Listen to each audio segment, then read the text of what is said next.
इसमें हमने प्रॉब्लम ली हुई है, find the extremal of the functional I under the condition y0 = 0, y pi is equal to 1। ठीक है, ये इस टाइप का क्वेश्चन तो हम ऑलरेडी सॉल्व कर चुके हैं, लेकिन इसमें एक और लाइन ऐड है, and subject to the constraint this.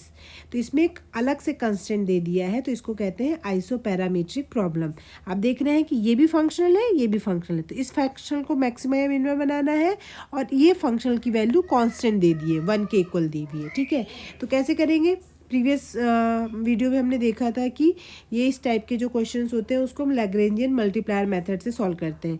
तो अगर आप यहाँ पे देख रहे हैं पहले वाले से, तो यहाँ से आपको f मिल जाएगा। f इक्वल टू कितना है? y' minus y²। इसको हम कहते हैं g से डिनोट कर लिया इसको, तो ये हो गया y। अब h बराबर निकालते हैं f प्लस लैम्डा g करके, इज इक्वल टू कितना आ जाएगा? y' minus y² plus lambda y। ये h हो गया। अब इसको मैक्सिमम मिनिमा बनाने के लिए जो नया फंक्शन बन गया वो h dx, या फिर आप इसको कह सकते हैं a to B y' minus y² plus lambda y dx। अब इसको मैक्सिमम मिनिमा बनाने के लिए h के साथ यूलर इक्वेशन अप्लाई करेंगे, del h upon del y minus d upon dx of del h upon में del y dash is equal to 0। Calculate कर लीजिए सब चीज़ें। ये हो गया आपके पास h, तो del h upon del y is equal to होगा -2y plus lambda. del h upon del y dash निकालेंगे तो 2y डैश, ये हो जाएगा। सारी वैल्यूज इसमें सब्स्टिट्यूट कर लेंगे, तो ये हो जाएगा आपका -2y plus lambda minus d upon dx of 2y dash is equal to 0। और सॉल्व करेंगे 2y plus lambda minus 2y double dash is equal to 0। इसको और ठीक से लिखेंगे, ये हो जाएगा 2y double dash plus 2y is equal to lambda. तो ये कैसी इक्वेशन हो गई?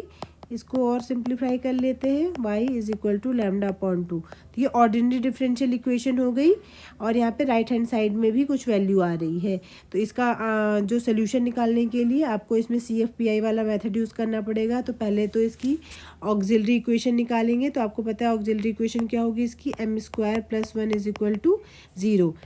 इसकी जगह m², यहाँ पे 1 आ जाएगा, लैम्डा अपॉन 2 हो जाएगा। यहाँ से m की जो रूट्स आएंगे वो m equal to plus minus i, तो CF निकल के आ जाएगा C1 cos x plus C2 sin x। ये हम पहले पढ़ चुके हैं, सेम इसी m के लिए कैसे निकालते हैं। ठीक है, तो C1 cos x plus C2 sin x आपका CF हो गया ये सिर्फ। अब PI भी निकालना पड़ेगा क्योंकि राइट हैंड साइड में λ/2 है। ठीक है, तो जब आप इसका PI निकालेंगे तो PI की वैल्यू कितनी आ जाएगी? PI आई होप आपको आता होगा निकालना, क्योंकि प्रीवियस ईयर में आप पढ़ चुके हैं। तो PI निकालने के लिए कैसे करते हैं? PI is equal to 1 upon, ये हो जाएगा d² प्लस 1, और राइट हैंड साइड में λ/2 है। तो आप क्या करते हैं, इसको ऊपर ले जाते हैं, d² का इन्वर्स हो जाएगा, आगे से आ जाएगा λ/2। इसको बाइनोमियल से एक्सपेंड करेंगे तो 1 माइनस d², फिर इसका और हायर पावर आएंगी λ/2। इसको अंदर ले जाएंगे तो λ/2 माइनस d² ऑफ λ/2 का मतलब हुआ, लिख लेते हैं डॉट डॉट डॉट डॉट, आगे के टर्म्स भी आएंगे λ/2। d का मतलब होता है डिफरेंशिएशन, कांस्टेंट का डिफरेंशिएशन 0 होता है, और इसके आगे के टर्म्स में d की हायर पावर ही आएंगी, तो सब की वैल्यू कितनी हो जाएगी? 0। तो इसका आंसर आएगा λ/2। तो इस तरीके से जो y का सोल्यूशन दिया जाता है वो दिया जाता है CF प्लस PI से।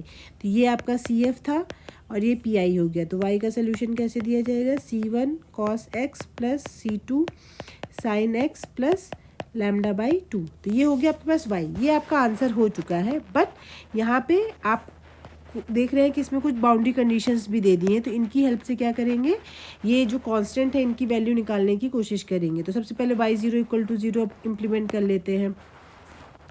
y0 = 0 से क्या पता चलेगा कि जब x 0 है तो y भी 0 होना चाहिए। तो y0 x 0 होता है तो cos 0 1 होता है, C1 हो जाएगा प्लस λ/2 आ जाएगा। तो यहाँ से देखिए C1 की वैल्यू आ गई है माइनस λ/2। अब दूसरी कंडीशन थी y pi is equal to 1, तो यहाँ पे पाई लगाएंगे तो y की वैल्यू 1 होगी। cos पाई कितना होता है? cos पाई की वैल्यू अगर आप देखेंगे तो -1 होती है, तो ये हो जाएगा -C1। sin पाई फिर 0 होता है प्लस λ/2 2 हो जाएगा, ठीक है। तो अब C1 की वैल्यू पुट कर लीजिए, 1 is equal to minus plus lambda by 2 plus lambda by 2, this will implies lambda is equal to 1। तो लैम्डा की वैल्यू मिल गई आपको और C1 की वैल्यू मिल गई। अब C2 बचा। अब C2 कैसे निकालेंगे, इसको पहले आप जितनी वैल्यू मिली है उसके अकॉर्डिंग सेट कर लेते हैं। y की वैल्यू क्या हो जाएगी, minus lambda by 2 cos x plus C2 sine x plus lambda की वैल्यू 1 है तो ये हो जाएगा 1/2, ठीक है। अब एक कंडीशन आप इसका इस्तेमाल कर सकते हैं, यहाँ से आपकी जो बचा हुआ कांस्टेंट हो यहाँ से निकल के आ जाएगा। तो देखिए इसको सॉल्व कर लेते हैं। आपको क्या गिवन है, 0 to pi y d x बराबर कितना होना चाहिए, 1।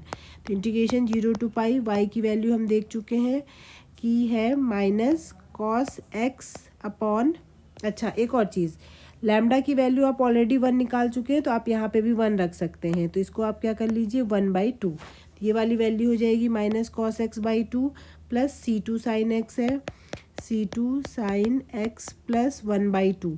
ये इस तरीके से y की वैल्यू बन गई है, dx इज इक्वल टू 1। इसको इंटीग्रेट कर लीजिए। कॉस एक्स का इंटीग्रेशन कितना होता है, साइन एक्स होता है, minus upon 2 C2 sine x का होता है minus cos x plus x by 2, limit 0 to pi is equal to 1। Pi लगाएंगे, minus sine pi upon 2 minus C2 cos pi plus pi by 2, ये हो गई upper वाली लिमिट। माइनस करेंगे, lower limit लाएंगे, साइन 0 0, C2 कॉस 0 1 होता है तो माइनस C2 प्लस 0, ये भी 0 हो जाएगा, इज इक्वल टू 1। इसको सॉल्व कर लेंगे, साइन पाई फिर 0 होता है, कॉस पाई फिर -1 होता है, तो ये बचेगा C2 plus pi by 2 plus C2 is equal to 1। 2C2 is equal to 1 minus pi by 2, तो C2 इज इक्वल टू हो जाएगा आपका, इसको थोड़ा सिंप्लीफाई करेंगे, 2 माइनस पाई बाई 4। तो ये C2 की वैल्यू हो गई। हेंस y जो रिक्वायर्ड है वो क्या हो जाएगा, सारे कांस्टेंट की वैल्यूज़ मिल चुकी हैं।